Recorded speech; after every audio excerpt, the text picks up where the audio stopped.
بیایید با هم نرم افزار حضور و غیاب تحت وب جهان گستر رو بررسی کنیم. منظورم از اون نرم افزارهای تحت ویندوزی که فقط یه پوسته وب دارن نیستا، یه نرم افزار جامع کاملا تحت وب رو میگم. تازه زبان برنامه نویسیش هم PHPه. میدونید چرا؟ چون PHP اوپن سورسه. این یعنی این که اگه یه روزی غول‌های نرم افزار دنیا مثل مایکروسافت بیان تو ایران و نمایندگی بزنن، نیاز نیست بهشون هزینه سالیانه لایسنس بدیم. راستی یادم رفت اسم نرم افزار رادنه، اما یه چیز مهم، رادن همه دیتابیس ها و سیستم عامل ها رو ساپورت میکنه. شما چی دوست دارید؟ ویندوز، iOS، اندروید، SQL، MySQL یا اوراکل؟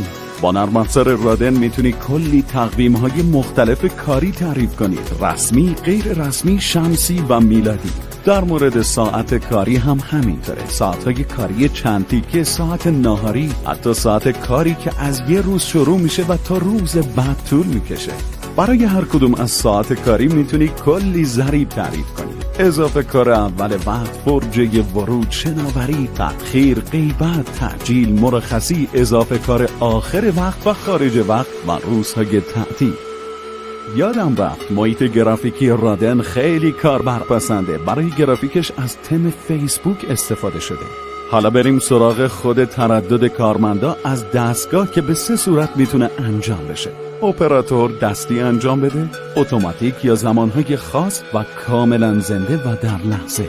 راستی شما میتونید اطلاعات رو از یه دستگاه دریافت کنید و به دستگاه‌های دیگه بفرستید. خب حالا بریم سراغ چند تا ویژگی خاص نرم افزار رادن که یه جورایی نوآوری جهان گستر بوده. چارت پرسونلی. بله، چارت، نه از اون چارتایی که تا امروز دیدیم. میدونم خیلی از نرم افزارها چارت پرسونلی دارن، اما این یکی فرق داره. اینجا میتونی تو چارت بخش‌های مختلف سازمان و پست‌ها رو تعریف کنی و هر کدوم از کارمندا رو تو پست خودشون بذاری. تازه میتونید یه نفر رو با حفظ سمت در 2 یا چند پست بذارید. میتونین شیفتای کاری و سطح دسترسی ها رو به بخش‌های مختلف یا پست مختلف یا به نفر وصل کنید. حتی میتونید کارمندا رو تو پست‌های مختلف جابجا کنید. و اما درخواست‌های مرخصی، اضافه کار و مأموریت رو میتونید از روی وبسایت انجام بدید. اینش که خیلی مهم نیست، تقریبا همه دارن. مهمش اینه که میتونید برای درخواست مرخصی گردش کار رو خودتون مشخص کنید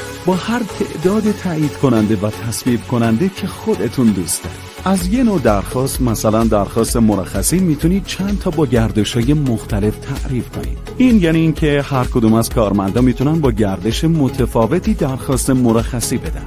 میتونید هر قانونی که دوست دارین برای درخواستا مشخص کنید. مثلا مرخصی اول وقت بیشتر از 3 ساعت نباشه، جمع مرخصی ساعتی ماهانه بیشتر از 10 ساعت نباشه، توی واحد بیشتر از 1 نفر مرخصی ساعتی نره، یا مثلا فقط 2 بار در ماه میتونید تردد فراموش شده رو درخواست ثبت بدید.